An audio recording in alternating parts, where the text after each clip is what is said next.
really want to know a person? Pay attention to how they treat waiters, how they talk to their parents, and how they act when they fly. Maybe you're a frequent flyer or someone who doesn't travel much on airplanes. Or it could be that you've never been on your first flight. Well, in either of these cases, proper flying etiquette is a must for everybody. You have the choice to make your trip more enjoyable by learning and applying some good rules and some good manners so that you could have a great experience when you're flying. Or you could make your flight experience an absolute disaster just by violating other people's sacred space and making a fool out of yourself publicly. I'm sure you don't want that, any sort of public embarrassment. Well, to help you escape all that shame and to help you have a wonderful flight experience, I have come up with 11 golden rules that must be followed to the T whenever you're flying. So make sure that you watch this complete session with me, and if you do follow these rules, I can assure you that you will have a great flying experience. My name is Michelle and you are watching me on Skillopedia, the place to learn skills for the real world. Just imagine how embarrassing it would be if you see people staring at you as soon as you open the lavatory. That is the toilet door on the flight. And why are they staring at you? Just because you didn't choose to attend the nature's call at the airport, and that's why kept the plane from taking off. Yeah, because according to Rule 101, planes cannot take off unless all the passengers are strapped to their seats. So yes, please use the airport toilets before boarding the flight, so the pilot doesn't have to wait for you to attend nature's call before taking off. Gotta pee? Run to Starbucks? Take your luggage with you. Oh, but she seems nice. I'll just ask her to watch my luggage. Well, she could be nice, but unfortunately, she cannot accept the responsibility of your personal belongings, right? So yeah, it's not good manners to ask someone to watch your luggage. And who knows, that might be the last time you see your own luggage. Well, I hope not. Okay, the bottom line is, don't ask a stranger to watch your stuff. Are you excited to board the craft? Great, but what's the hurry? I often see people queuing up before boarding. Yeah, at the boarding counter. I mean, to me, that doesn't really make sense because you're at the airport gate, you're not going to miss your flight. Yes, you're excited, but that's not a good enough reason to stand in a queue for half an hour at the boarding gate just to board the flight, which you ultimately will do, whether or not you queue up. So for me, it's much more logical to board in your own comfort zone. You can wait for a while until everyone who's in the queue has boarded, and there's still a lot of time before the final call. So all you have to do is stand up, go to the boarding counter before it closes, and then follow the instructions. Now, let's learn something about walking down the aisle. No, not the wedding aisle, but the airplane aisle. How do you feel when someone bumps into you? Not good, right? So, anyone else also doesn't feel good when you bump into them while walking on the aisle. So to avoid that, you should carry your bags in the front and down when you're walking on the aisle, either to board or to de-embark. Okay, so please remember, don't bump into anyone with your bag because you will end up in a very embarrassing situation. And I know that you're going to follow this to not end up there. And yes, this goes pretty much without saying, but let me just say it. If you can't lift your bag, then don't carry it on the flight. And please don't grab the back of every seat when you're walking on the aisle. it's not at all fun for those who are seated on the aisle seats.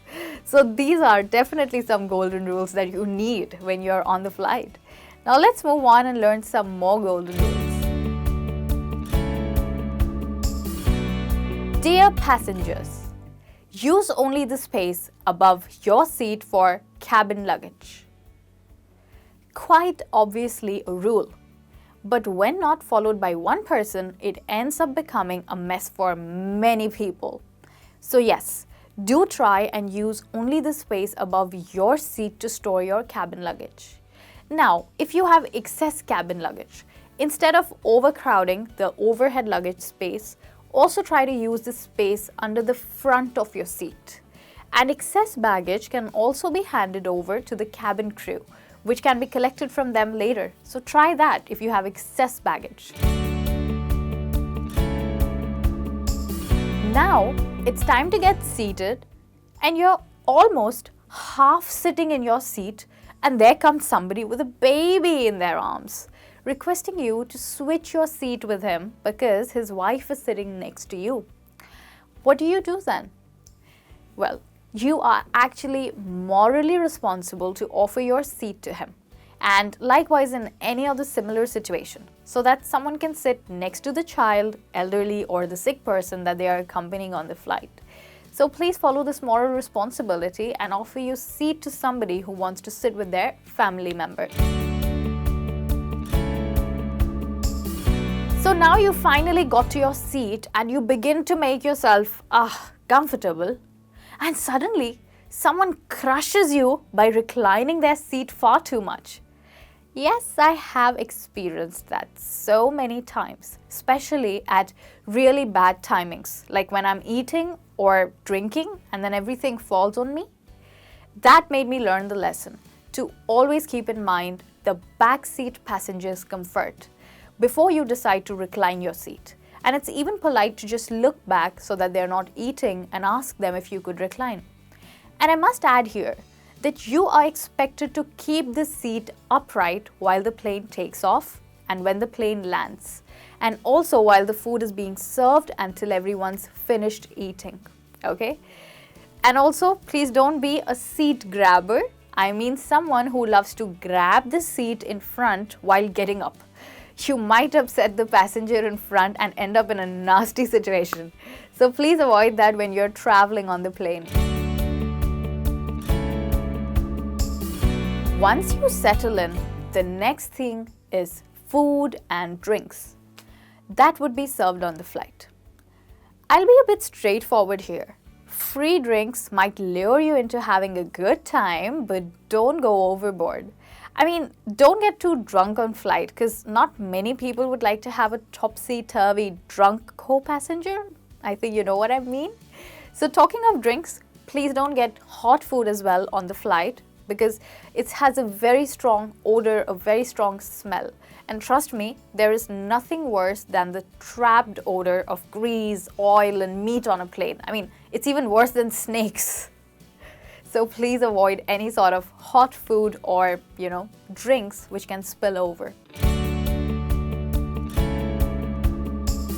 So after eating and drinking well, you might just want to doze off. Please don't forget, you are still responsible for yourself when you're asleep. So no snoring so loudly that the people around you have to wake you up. Mr., Miss, please wake up, you're snoring too loudly. And no resting your head on your co-passenger's shoulder. Definitely, this is a big no-no. So please be responsible when you sleep and follow this golden rule to avoid yourself into any embarrassing situation. Leaving used chewing gums, wrappers and leftover sandwiches in the magazine holder is such a bad idea. Maybe you have done that or seen someone doing it. We are simply wasting the endless efforts of the crew to keep the place clean and peppy. And if we are so uncooperative, just hand over the leftovers to the staff whenever asked. And don't be so uncooperative. So please give the handovers. The last and the final rule is, Do not crowd around the belt in baggage claim. This is how it works. You need to watch from a distance and go ahead when you have spotted your luggage, not before that. Make your way down to the belt, find that perfect spot. You should try to leave about 3 feet of space between you and the belt so that if some other passenger sees their bag, they can swoop in and grab it. So just relax. Everyone's trying to get home and you will get there too. So these are the golden rules for a pleasant air travel experience. Follow them if you don't want to put yourself in an embarrassing situation. Be polite, seek assistance, and the people around you would be more than happy to help you, making the airspace a better way to travel. So wish you journey mercy for your next flight.